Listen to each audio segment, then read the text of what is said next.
Which companies would I buy for the rest of my life?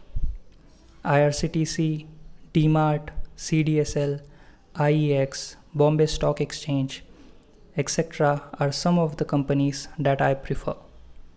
They are relatively safe and have huge opportunities for future growth.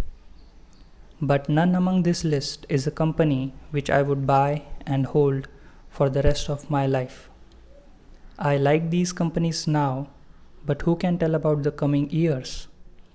Every year there is a change in the business, change in the management, change in the competition, and so on. There are hundreds of companies all over the world which people thought would last for a lifetime. But that didn't work out. Investing in stocks is not a passive activity where you just buy and hold and forget. Investing is more than that. You buy, hold, and supervise. As a supervisor, you have to keep an eye on the business and see if it is working according to the expectations. If not, then you sell the company and buy another one. This is called active investing. Only rare are such companies which perform according to our expectations for a long period of time. Active investing is similar to planting a seed in your garden. You don't just plant and forget. You have to nurture it daily. Such is your stock portfolio.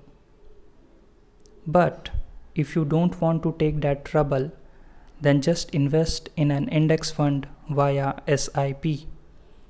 This is easy and a safe way to grow your capital. To be honest, I like this route rather than active investing.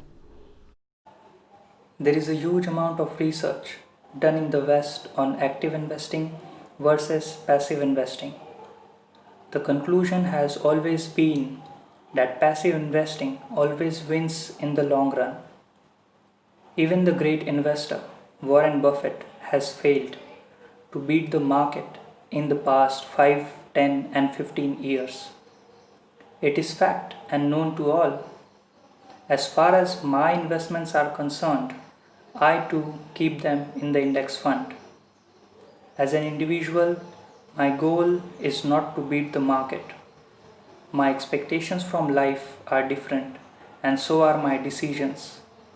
Finance is just one aspect of one's life, but I am interested in living fully.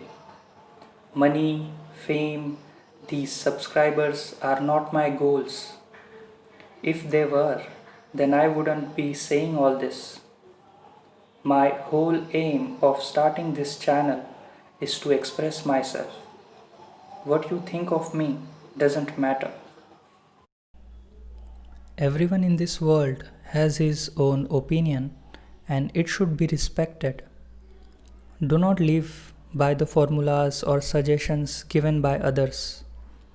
Use your own intellect and keep learning. No YouTuber can help you with your investments. If he could, then why would he make YouTube videos? Do not ever trust a random stranger with your money. It is your money, your responsibility. Thank you.